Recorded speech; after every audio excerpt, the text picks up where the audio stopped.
First things first, transmission. I mean, obviously it's a direct bolt swap. It's the same block, but I want to go ahead and get that out of the way. Sorry for the mess. This has been an adventure. We're a new shop and not really set up for too much of this. So there's the 6-speed. It is in there. Right now we're waiting on a cross member to be fabricated and a drive shaft to be cut down. Direct bolt up, it doesn't need anything. There's going to be a couple wires, neutral safety switch. You would wire it into the clutch switch, and then the I don't remember, there's one more we got to do. I'm drawing a blank right now, but there's one more wire we gonna need to do something with. Oh, the speed sensor. We've got to run the speed sensor, most likely to the differential down there, because, well, there's no place in the NV5400. This is a cross member off the 2003. We do not need the cross member, however, we do need the transmission mount. So, with said mount, we're gonna go over here to the cross member that comes on whatever gen this is. I'm really not a Dodge guy.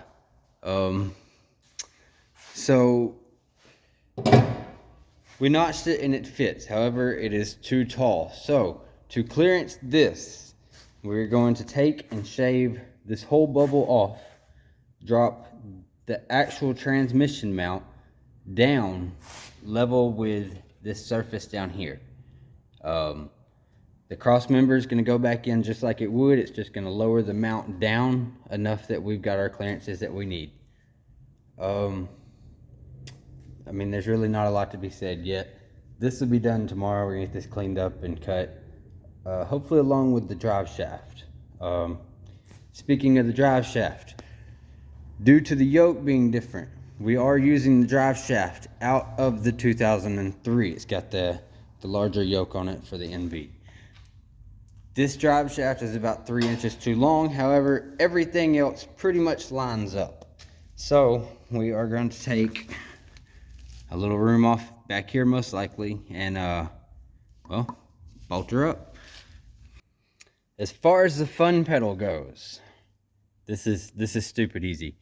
So it mounts up in there. I'm not gonna climb all up in there. You'll get the idea, but I'll show you. As far as pedal assemblies go, between the two generations, this piece is exactly the same. The only difference is for the manual, the brake pedal, this bushing here is much shorter to accommodate the clutch pedal that also mounts. That is the only difference. This is the clutch pedal, or this is the brake pedal that came out of this truck. The clutch pedal and brake pedal just slid on. I mean, it's all mounted up. You mount the cylinder and it just buckles itself in. It's so easy to do. There's no headache there either.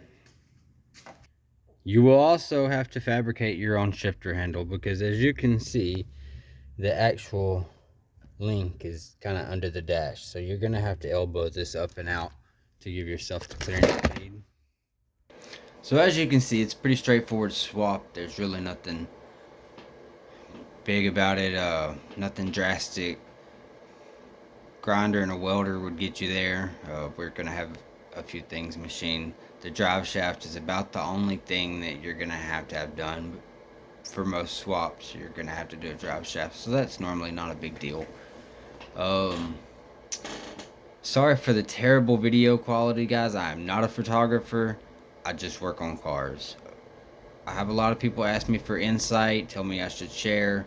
We do some things here that's a little different sometimes. People are always curious about. So I'm going to try to do some walkthroughs and some more step-by-steps on stuff, especially anything that we can't find a lot for online, because that seems to be the stuff that, well, people actually need. Hence this video. I feel like the 6-speed swap is a pretty straightforward or common setup. I mean, it's not unheard of to get your hands on one, so I would say, sorry about that, my phone skitzed out. I would say if this video helps a couple people, it's done its purpose. Anything else we go through in the future, we're gonna try to kind of record the process. I'm gonna try to keep the videos kind of short when I can, especially stuff like this. That way, there's no bull crap. I know I'm kind of rambling on this one, but we're gonna try to keep the bull crap to a minimum and keep it strictly business.